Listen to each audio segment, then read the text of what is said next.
ओ बच्चा पार्टी तो class ninth ready हो ये चैप्टर पूरा करने के लिए। इससे पहले हमने एटमॉस्फेयर एंड क्लाइमेट शुरू तो कर दिया था पार्ट वन में। जिन लोगों ने नहीं देखा है वो प्लीज़ जाके उस चैप्टर इसका पार्ट वन ज़रूर देखना। वहाँ हमने डिस्कस किया था एटमॉस्फेयर क्या होता है। क्या होता है, एक बड़ी सी ब्लैंकेट है पूरे अर्थ के आसपास, उसी को हम क्या बोल रहे हैं, एटमॉस्फेयर। एटमॉस्फेयर का क्या काम है ये हमने देखा था। कंपोजिशन में हमने देखा था इस एटमॉस्फेयर के अंदर कौन कौन है, नाइट्रोजन, ऑक्सीजन, CO2, अदर्स।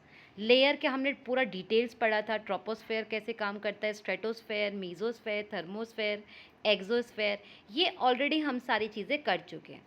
अब आज का जो टॉपिक मुझे आपको बताना है, ये मुझे बताना है इंडिया के क्लाइमेट के बारे में। इस चैप्टर का दूसरा सबसे तीसरा, क्योंकि पहला तो था एटमॉस्फेयर, कंपोजिशन ऑफ एटमॉस्फेयर, दूसरा था लेयर ऑफ एटमॉस्फेयर, और तीसरा अब आपके पास आता है इसका कौन सा टॉपिक, इंडिया क्लाइमेट। अब देखो, इंडिया का जो क्लाइमेट है ना, वो कुछ फैक्टर्स पे डिपेंड करता है। बट उससे पहले ज़रा मैं आपको थोड़ा सा चीज़ समझाना चाहती हूँ। देखो, ये है अर्थ। अर्थ पे आपको कुछ दिखाई दे रहा होगा। क्या दिख रहा है बताओ? ये कुछ दिख रहा है, this is known as equator. ये बिल्कुल मिडल से जाती है हमारे, राइट। इसके ऊपर कौन है, ट्रॉपिक ऑफ कैंसर। नीचे कौन है, ट्रॉपिक ऑफ कैप्रिकन। ऊपर कौन है भाई, नॉर्थ पोल है, और नीचे कौन है, साउथ पोल है। ये तो सबको पता है। आपको क्या याद रखना है इसमें, देखो जो हमारा सन होता है ना, जब सन डायरेक्ट जो हीट डालता है वो इन दोनों के बीच में डालता है भाई, tropic of cancer, tropic of capricorn. और सबसे ज़्यादा जो हीट डायरेक्ट आती है वो आती है इस इक्वेटर लाइन के ऊपर। इस इक्वेटर लाइन पे सबसे ज़्यादा हीट है।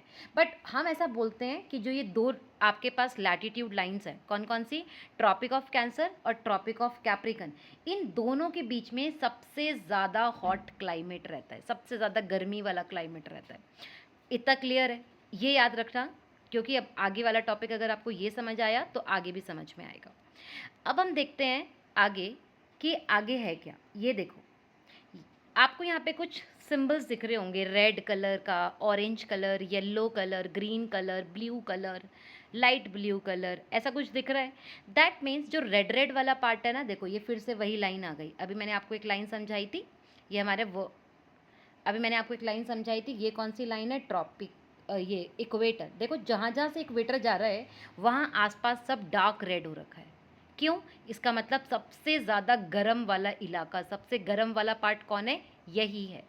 इसके ऊपर आप देख रहे होंगे, ये आपका ट्रॉपिक ऑफ कैंसर और ट्रॉपिक ऑफ कैप्रिकन के बीच वाला, ये ऑरेंज और येलो के पास आया, राइट।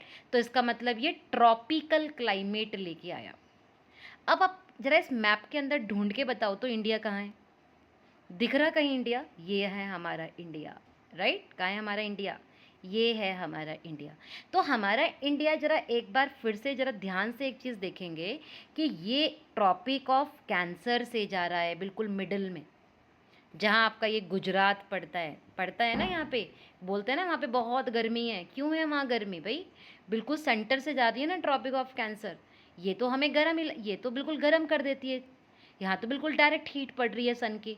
तो इसीलिए जो अब इंडिया का क्लाइमेट की हम बात कर रहे हैं, इंडिया का क्लाइमेट कहलाता है ट्रॉपिकल मॉनसून।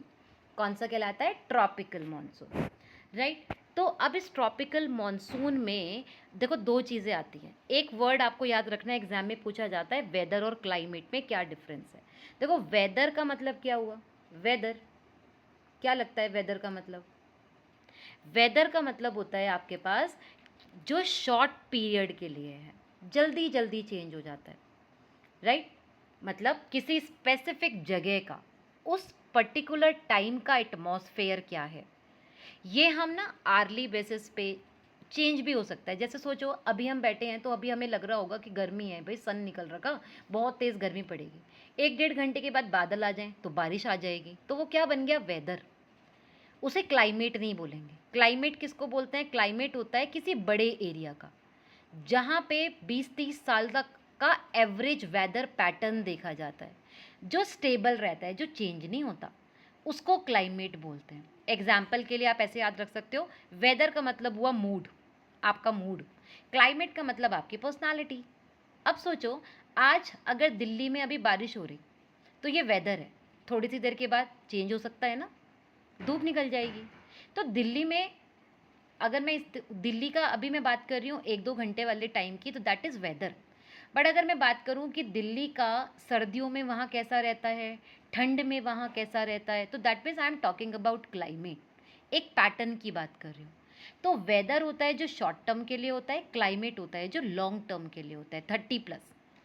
वेदर में एक स्पेसिफिक जगह आती है, भाई हमारा विकास नगर, हमारा देहरादून, हमारा दिल्ली, हमारा ये ऐसे वाला। क्लाइमेट एक बड़े रीजन की बात करते हैं, बड़े से एरिया की बात करते हैं। वेदर का मतलब होता है जहाँ बहुत ज़्यादा चेंजेस देखने के लिए मिलते हैं, बहुत जल्दी जल्दी पैटर्न चेंज हो रहा है। क्लाइमेट स्टेबल रहता है, प्रिडिक्टेबल होता है। एग्जाम्पल, अभी मैंने बताया था आज मुंबई में बारिश हो रही, this is wet weather. But Mumbai में ह्यूमिड ट्रॉपिकल क्लाइमेट है, that is what climate pattern. तो आई होप सो आपको याद रहेगा वेदर और क्लाइमेट के बारे में। बट अब हम देखेंगे, आपसे पूछा कोई इंडिया का क्लाइमेट कैसा है, ट्रॉपिकल मॉनसून। कैसा क्लाइमेट है, ट्रॉपिकल मॉनसून है। अब इस ट्रॉपिकल मॉनसून के पीछे भाई देखो 6 फैक्टर है। मैंने आपको समझाया ट्रॉपिकल क्यों था, अभी दिखाया था ना, ट्रॉपिक ऑफ कैंसर से जा रहा तो भैया इसलिए ट्रॉपिकल है, राइट। अब हमारा इंडिया उन कुछ कंट्रीज़ में आता है जहाँ पे बहुत सुंदर क्लाइमेट है। सुंदर का क्या मतलब है, देखो यहाँ ना फिक्स नहीं है कि भैया 12 महीने यहाँ बारिश पड़ेगी, 12 महीने यहाँ पे बर्फ़ पड़ेगा, 12 महीने यहाँ पे गर्मी ही रहेगी, ऐसा नहीं है। हमारे यहाँ हमें एक पैटर्न दिखता है कि कुछ 3-4 महीने में बारिश, 3-4 महीने में ठंड, 3-4 महीने में गर्मी, 3-4 महीने में नॉर्मल, ऐसा दिखता है ना। दैट मीन्स ये आपका मॉनसून। मॉनसून का मतलब होता है सीज़न। मॉनसून का मतलब ही क्या होता है आपके पास, सीज़न। मॉनसून का मतलब बारिश नहीं होती, मॉनसून का मतलब होता है मौसम, सीज़न। तो हमारा सीजनल पैटर्न है, ट्रॉपिकल सीजनल पैटर्न है। अब हम देखते हैं इसको, भाई कौन कौन से 6 फैक्टर सबसे ज़्यादा अफेक्ट करते हैं। पहला फैक्टर है देखो लैटीट्यूड। बेटा अब देखो पहले ये बताओ, तुमने कभी नोटिस किया कि चेन्नई में साल भर गर्मी रह रही लेकिन शिमला में तो ठंड है। दोनों तो इंडिया के अंदर है, पर इतना फ़र्क क्यों आ रहा, क्योंकि लैटीट्यूड। जवाब क्या है इसका, लैटीट्यूड। देखो इंडिया की जो शेप है ना, अभी मैंने आपको दिखाया था वो कैसी है, ऊपर से नीचे लंबी स्ट्रेट। तो नीचे वाला हिस्सा अभी मैंने देखा था इक्वेटर के पास था, तो वहाँ सन सीधा पड़ रहा, तो वहाँ ज़्यादा गर्मी है। ऊपर वाला हिस्सा इक्वेटर से दूर है, इसलिए वहाँ पर थोड़ा ठंडा है। तो बस यही लैटीट्यूड का फ़र्क होता है। लैटीट्यूड कैसे अफेक्ट करता है कि लैटीट्यूड मतलब इक्वेटर से कितना दूर है या कितना पास है। अगर पास है तो गर्म और दूर है तो ठंडा, याद रहेगा लैटीट्यूड। अब दूसरा फैक्टर एल्टीट्यूड। एल्टीट्यूड मतलब ऊंचाई। तो बेटा देखो तुमने कभी पहाड़ पर चढ़ाई तो करी होगी, जैसे मसूरी या नैनीताल गए होंगे कभी, या और पहाड़ों पे गए होंगे। तो वहाँ नोटिस किया होगा कि नीचे गर्म है पर ऊपर जैसे हम पहाड़ों पे जाते हैं वहाँ ठंडा लगता है। देखो इसका रीज़न सिंपल है, हम ना एल्टीट्यूड को मेज़र करते हैं सी लेवल से। अब आपको पता है हर 165 मीटर पर 1 डिग्री टेम्परेचर गिर जाता है। इसीलिए शिमला में दिसंबर में स्नो पड़ती है और दिल्ली में केवल ठंड पड़ती है, ठंडी हवा चलती है। और हिमालयाज़ में तो भाई बड़ी वॉल है ना वहाँ पे खड़ी हुई, तो सेंट्रल एशिया से जो आने वाली ठंडी हवा होती है ना, हिमालय क्या करता है उसको टकरा के वापस भेज देता है। इसीलिए नॉर्थ इंडिया इतना ठंडा नहीं होता जितना होना चाहिए था। अब कई लोग बोलेंगे तो ऊपर तो ठंडा होना चाहिए था बहुत, तो भाई वहाँ पे हमारे हिमालय भी तो खड़े हैं। अब वो हिमालय क्या कर रहे हैं, जो भी सेंट्रल एशिया से बहुत ठंडी ठंडी हवाएं आती है उनको रोक के टकरा के वापस भेज देता है। तो एल्टीट्यूड, बट आपको क्या याद रखना है, एल्टीट्यूड का मतलब ऊंचाई। जितना जितना ऊपर जाते रहोगे उतना उतना क्या होता रहेगा, ठंडा होता रहेगा। जितना नीचे आओगे उतना गर्म होता रहेगा। और कितने पे चेंज होता है, 165 मीटर की हाइट पे चेंज होता है। तीसरे फैक्टर की बात करते हैं, बहुत इंपॉर्टेंट है, एग्जाम में पूछा जाता है, डिस्टेंस फ्रॉम सी। तो ध्यान से सुनना। देखो समुंदर, सी एक बहुत बड़े ना एसी की तरह काम कर रहा है या कूलर की तरह काम करता है। देखो जब गर्मी ज़्यादा होती है तो समुंदर ठंडा रहता है ना, सी ठंडा रहता है। जब सर्दी होती है तो जो हमारा समुद्र होता है, सी होता है, वो गर्म रहता है। इसीलिए जो वहाँ के आसपास का कोस्टल एरिया होता है, जो आसपास की जगह है, वहाँ पे ना ज़्यादा ठंड पड़ती है ना ज़्यादा गर्मी पड़ती है। इसी का नाम होता है इक्वेबल क्लाइमेट। जैसे मुंबई, मुंबई में साल भर देखा होता है ना, वहाँ पे 25 से 35 डिग्री के बीच नॉर्मल रहता है, ऑलमोस्ट सेम रहता है। पर दिल्ली में देखो, समुद्र से तो दूर हो गया, तो वहाँ पे तो कोई कूलर एसी का काम नहीं चल रहा, सी नहीं है वहाँ पे। तो समर्स में वहाँ पे 45 डिग्री 50 डिग्री भी जा रहा, विंटर्स में वहाँ पे 10-11 डिग्री भी जा रहा है, 7 डिग्री भी जा रहा है। तो इसका ही नाम होता है एक्सट्रीम क्लाइमेट। तो मुंबई मतलब इक्वेबल जगह, दिल्ली मतलब एक्सट्रीम डिस्टेंस, कहाँ से, सी से। तो यहाँ पे हम सी से डिस्टेंस देख रहे हैं भाई, अगर सी के पास है तो वहाँ पे इक्वेबल रहेगा, सी से दूर होता जाएगा तो वहाँ पे चेंज ज़्यादा देखने के लिए मिलता है। मतलब गर्मी में ज़्यादा गर्मी, ठंड में ज़्यादा ठंड, ऐसे वाला। आगे चलते हैं, आगे अब बात करते हैं प्रिवेलिंग विंड्स के बारे में। देखो प्रिवेलिंग का क्या मतलब होता है, जो हमेशा चलता रहता है, सीजनल पैटर्न वाली हवा। अब सोचो तुमने कभी कूलर चलाया है घर में, तो कूलर में पानी होता है और हवा पानी के थ्रू आती है, तो ठंडी और गीली हवा लगती है। अब अगर कूलर में आप पानी ही ना डालो तो सूखी सूखी गर्म हवा आएगी, आएगी ना। बिल्कुल यही वाली विंड के साथ होता है। समर्स में क्या होता है, जो हवा चलती है ना, वो समुद्र से ज़मीन पे आ रहा है, मतलब ओशियन से लेके कहाँ पे चल रही है, वो लैंड की तरफ आ रही है। तो जब वो समुद्र से ऊपर की तरफ आ रही है, लैंड की तरफ आ रही है, तो बहुत सारा पानी भी तो है साथ में, वाटर वेपर, उसको उड़ा के अपने साथ लेके आती है, तो इसी वजह से वहाँ बारिश बनती है। इसको बोलते हैं क्या, south west direction monsoon. Winter में क्या होता है, देखो अब ज़मीन से, लैंड से ओशियन की तरफ जा रही है भाई, तो ज़मीन से आ रही है तो ड्राई तो होगी, पानी थोड़ी है उसके पास, क्योंकि पानी नहीं है, इसलिए पूरा नॉर्थ इंडिया विंटर में ड्राई रहता है। तो समर में सी से लैंड पे जाता है तो बारिश हो जाती है, विंटर में लैंड से सी पे जाता है इसलिए ठंड सूखी हवा चलती है। अब एक इंटरेस्टिंग बात और बताऊं, तमिलनाडु, बाकी इंडिया पूरे समर्स में भीगा रहता है, मतलब बारिश से, लेकिन तमिलनाडु तब सूखा रहता है। और जब बाकी इंडिया में ड्राई होता है तो विंटर में, तो तमिलनाडु में बारिश पड़ रही होती है। ऐसा क्यों, पहेली नहीं पूछ रही हूँ मैं, लॉजिक होता है इसके पीछे, क्योंकि तमिलनाडु वेस्टर्न घाट के पीछे है, जैसे कोई पहाड़ के पीछे छुप गया ना, वैसे वाला। तो साउथ वेस्ट मानसून की बारिश वेस्टर्न घाट पर रुक जाती है, तमिलनाडु तक पहुँचते पहुँचते ख़त्म ही हो जाती है। लेकिन विंटर में नॉर्थ ईस्ट से मानसून बे ऑफ बंगाल से मॉइस्चर लेके आता है, तो जिससे तमिलनाडु पे सीधी बारिश हो जाती है। याद रहेगा, भूलना मत। अब कोई पूछे ना तो उसमें तुक्का नहीं मारना, सही से बताना है कि तमिलनाडु में ऐसा है क्यों। भाई वहाँ पे पहाड़ आ गया, उस पहाड़ ने उसको रोक दिया।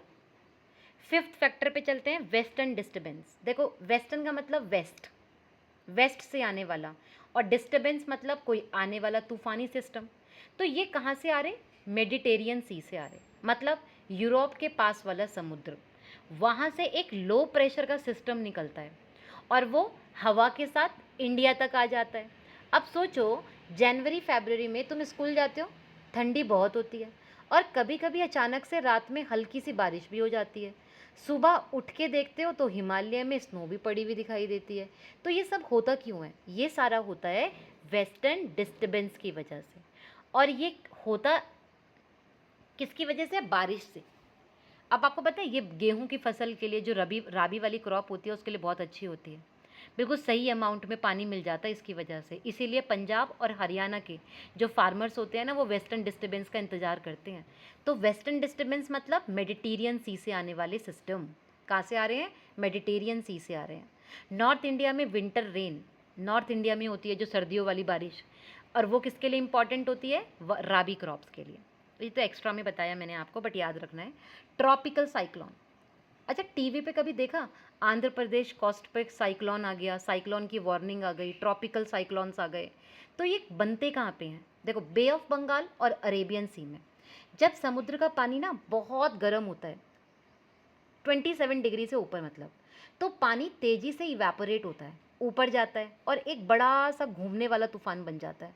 बस ये घूमने वाला तूफान ही तो साइक्लोन होता है। ये इंडिया के ईस्ट कोस्ट पर आके हैवी बारिश और तबाही लेके आते हैं। तभी कभी देखा होगा उड़ीसा, आंध्र प्रदेश, तमिलनाडु, कोस्टल एरिया, यहाँ पे आते हैं ज़्यादा साइक्लोन्स। साउथ वेस्ट मानसून को भी यही सबसे ज़्यादा अफेक्ट करते हैं। तो कभी ज़्यादा बारिश, कभी क्या होता है, जगह पे चेंज ही हो जाता है, होता है ना ऐसे वाला, तो ये इनकी वजह से होता है जो ये आपके ट्रॉपिकल साइक्लोन्स आते हैं। तो आई होप सो आपको ये 6 के 6 फैक्टर समझ आए हों, latitude, altitude, distance from sea, prevailing winds, western disturbance और ट्रॉपिकल साइक्लोन के बारे में। अब हम नेक्स्ट टॉपिक पढ़ते हैं, टाइप्स ऑफ विंड के बारे में। देखो विंड को ना ऐसे अज्यूम करो कि 3 फैमिलीज़ हैं, जैसे आपके स्कूल में हाउसेस नहीं होते, red house, blue house, green house, तो विंड की भी 3 फैमिलीज़ हैं। पहली फैमिली के बारे में बात करते हैं, कौन है भैया ये पहली फैमिली? पहली फैमिली का नाम है परमानेंट विंड। ये थोड़ा सा हाइड हो गया होगा, I am really sorry, but पहला वाला जो आपको पार्ट दिखा रहा है ये परमानेंट विंड है।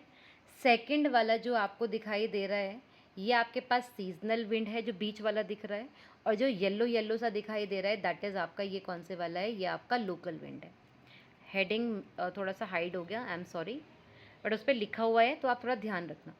परमानेंट विंड की बात करते हैं पहले वाले पॉइंट की, तो ये कभी बंद नहीं होगी, मतलब साल के 365 दिन एक ही डायरेक्शन में चलती रहेंगी। अब भाई इस फैमिली के अंदर 3 मेंबर हैं, कौन है वो? ट्रेड विंड है, वेस्टर्लाइज है और पोलर ईस्टर्लाइज है। ट्रेड विंड क्या होती हैं? ये 30 डिग्री लैटिट्यूड से इक्वेटर की तरफ चलती हैं। अब इंडिया को डायरेक्टली अफेक्ट करेंगी, क्यों? कमेंट में इसका आंसर बताना, पूरा समझाया था अभी, मैं देखूंगी किसने इसको समझा कि ये डायरेक्टली इंडिया को अफेक्ट क्यों कर रही है। क्योंकि ये इक्वेटर की तरफ चल रही है। थोड़ा सा पॉज लेके वीडियो को यहीं पे रोको और सोचो क्यों। अब देखो इंडिया की तरफ चल रही है, क्यों चल रही है भाई? क्योंकि इंडिया इक्वेटर के आसपास है, इसलिए। तो साउथ वेस्ट मानसून एक्चुअली इन्हीं ट्रेड विंड्स को एक पावरफुल वर्जन होता है, जो डायरेक्शन चेंज भी करता है, बाद में कर लेता है, लेकिन वैसे ये परमानेंट एक ही डायरेक्शन में रहती हैं। वेस्टलाइज ये 30 से 60 डिग्री लैटिट्यूड के बीच में चलती हैं, वेस्ट से ईस्ट डायरेक्शन में। अब याद करो वो 5 वाला फैक्टर, वेस्टर्न डिस्टर्बेंस, वेट करते हैं ना उसका, तो वो मेडिटेरियन वाला, जिसकी वजह से राबी की फसल हो रही थी, राइट? तो वो मेडिटेरियन से इंडिया तक कैसे आ रहे? इन्हीं की वजह से आ रहे, वेस्टलाइज लेके आते हैं उनको। पोलर ईस्टलाइज ये पोल से आती हैं, बिल्कुल बर्फ़ जैसी ठंडी और सूखी हवा। इंडिया पर सीधा इफेक्ट तो नहीं होता, लेकिन ग्लोबली इंपॉर्टेंट है। तो इस फैमिली में 3 लोग थे, ट्रेड, वेस्टलाइज, पोलर वेस्टलाइज, और इनको बोलते हैं परमानेंट विंड। क्यों? क्योंकि ये साल भर भाई सेम डायरेक्शन में चल रही हैं।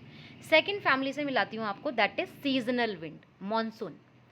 मैंने अभी भी बताया था इंपॉर्टेंट एग्जाम के लिए, मॉनसून वर्ड आपका कहाँ से आया? अरेबिक वर्ड मौसम से, जिसका मतलब होता है सीज़न, और नाम बिल्कुल सही है। क्यों? क्योंकि विंड सीज़न के साथ साथ डायरेक्शन भी चेंज कर रही है। साउथ वेस्ट मानसून जून से सितंबर। सोचो एक सीन, जून का महीना चल रहा है, राजस्थान में 50 डिग्री गर्मी, ज़मीन बिल्कुल तपी हुई है, गरम गरम हो रखी है एकदम। इसी गर्मी की वजह से ज़मीन पर लो प्रेशर बनता है, मतलब हवा ऊपर उठने लगती है, एक खाली जगह बनती है। अब समुद्र ठंडा है, वहाँ हाई प्रेशर बन रखा। तो विंड का क्या रूल है? हाई से लो। आप लोगों ने साइंस पढ़ा था, साइंस में डिफ्यूजन पढ़ रखा होगा, और साइंस में आप लोगों ने डिफ्यूजन और एक टर्म और था ऑस्मोसिस, उसमें भी देखा होगा कि वो कहाँ जाता था? लो, हाई से लो की तरफ जा रहा था ना, जहाँ ज़्यादा लोग होते हैं वो कम वाले को पूरा करते हैं। तो ये फिलॉसफी हर जगह चलती है कि एक इक्विलिब्रियम वाली चीज़ होती है ना, वो बैलेंस करना है। तो जहाँ पे ज़्यादा हो गया वो कम वाले की तरफ जा रहा, ये ऐसे याद रखना, ज़्यादा वाला कम वाले की तरफ जाता है। डिफ्यूजन में भी, साइंस में भी वही रूल है और यहाँ पर भी वही रूल है। तो अभी लो प्रेशर कहाँ बन रहा था? गर्मी की वजह से, सूखी ज़मीन पर। हाई प्रेशर कहाँ बना? समुद्र ठंडा है, वहाँ पे बना। तो समुद्र की हवा तेज़ी से कहाँ जा रही है? ज़मीन की तरफ, ज़मीन ढूंढती है, और साथ में समुद्र का सारा जो वाटर वेपर होता है, पानी होता है, उसको भी लेके जाती है। और जब ये हिमालय से टकराएंगी तो बारिश हो जाएगी। तो यही साउथ वेस्ट मानसून है, इंडिया की लाइफ लाइन। इंडिया की 80% जो बारिश होती है चारों महीनों में, वो इसी की वजह से होती है। कौन सा वाला? South west. कहाँ से चल रही है? समुद्र से। कहाँ पे चलेंगी? लैंड की तरफ। क्या लेके जाएंगी? पानी। हाई प्रेशर से लो प्रेशर की तरफ। अब एक नॉर्थ ईस्ट मानसून भी होता है भाई, अक्टूबर से फरवरी, विंटर में। मैंने आपको एक और चीज़ बताई थी, लैंड से लेके कहाँ जाता है? समुद्र की तरफ जाता है। वो ठंड कौन वो कहाँ जा रहा है अब, विंटर में सीन उल्टा हो गया। अब ज़मीन ठंडी हो गई, हाई प्रेशर वहाँ पे बन गया, और समुद्र में अभी भी कंपैरेटिवली गर्म है, बट उतना गर्म नहीं है, बट वहाँ लो प्रेशर हो गया, तो अभी भी तो हाई से लो की तरफ जाएगा। तो एक हवा कहाँ से जाएगी अब, लैंड से होके ओशियन की तरफ जाएगी, बट ये ड्राई हवा है, इसीलिए विंटर में पूरा इंडिया ड्राई रहता है। लेकिन एक ट्विस्ट है, वही वाला जो बताया था कि north east monsoon bay of Bengal के ऊपर से गुजरता है, तो थोड़ा पानी उठा लेता है वहाँ से, और कहाँ बरसा देता है जाके, तमिलनाडु पे बरसा देता है, इसीलिए तमिलनाडु विंटर में भी भीगा रहता है। अभी बताया था मैंने, ये भूलना नहीं है। लोकल विंड, तीसरी फैमिली से मिलवा देती हूँ, लोकल विंड्स। अब ये विंड सिर्फ छोटी जगह पे चलती हैं, कुछ घंटे के लिए, कुछ दिन के लिए, लू कहते हैं जिसको, आजकल चल रही हैं। तो बेटा तुमने वो देखा कभी जून में दिल्ली में दोपहर को बहुत क्या होता है, बाहर जाने का मन नहीं करता, कोशिश भी करो तो भी नहीं जा सकते, क्यों, बहुत क्या कहते हो मम्मी, बाहर लू चल रही है, तो ऐसा लगता है जैसे हेयर ड्रायर सीधा किसी ने तुम्हारे मुंह पे ही मार दिया होगा, है ना। तो ये बिल्कुल सूखी हवा होती है, बहुत गर्म हवा, इसको लू कहते हैं। राजस्थान और यूपी में बहुत डेंजरस होती है ये लू को, वैसे हीट स्ट्रोक से भी जाना जाता है। सी ब्रीज और लैंड ब्रीज, ये क्या है, मुंबई के बीच पर हो, है ना, सोचो ऐसा। तो दिन में नोटिस करना, ठंडी हवा समुद्र से आके तुम्हें मतलब ठंडी लगेगी, ऐसा इसलिए क्योंकि दिन में ज़मीन गर्म थी पर समुद्र ठंडा था, इसलिए वो हाई से लो पे गया। अभी जो तुमने कॉन्सेप्ट समझा, रात को उल्टा हो गया, ज़मीन ठंडी हो गई और समुद्र कैसा हो गया, गर्म ही है कंपैरेटिवली, तो ज़मीन से उधर जाएगा तो वो आपको थोड़ा गर्म लगता है। तो याद रखना, दिन में ड्राई रहता है और रात में ठंडा रहता है, गीला रहता है, हल्का हल्का मतलब।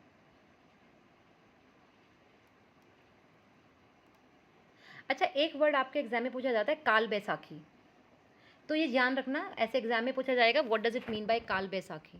तो देखो वेस्ट बंगाल में ना अप्रैल मई में क्या होता है ना, अचानक से आसमान बहुत काला हो जाता है, बिजली कड़कती है, बहुत बारिश होती है, फिर और उसके बाद थोड़े टाइम के बाद आप देखो कि सब साफ़ हो जाता है। तो ये काल बैसाखी होता है, वॉयलेंट थंडर स्टॉर्म बोलते हैं इसको, लेकिन ये किसी फसल के लिए हेल्पफुल है। इसी वजह से जून में जो आम होते हैं ना वो पके हुए मिलते हैं आपको, इसीलिए इसको मैंगो शावर भी कहते हैं। काल बैसाखी भी इसका नाम है, मैंगो शावर भी इसका नाम है, मैंगो शावर के नाम से ज़्यादा आता है। काल बैसाखी नहीं आया तो मैंगो शावर के नाम से ज़रूर आएगा, उसी टाइम पे तो आम पकते हैं इसलिए मैंगो शावर बोलते हैं उसको। अब इसके बाद का पार्ट मैं पार्ट 3 में लेकर आऊँगी, क्योंकि आपके लिए बहुत ज़्यादा हो जाएगा, आज वाला थोड़ा डिफिकल्ट पार्ट था, इसको ध्यान से पढ़ना, पार्ट 3 में हम ये चैप्टर ख़त्म करेंगे। Thank you.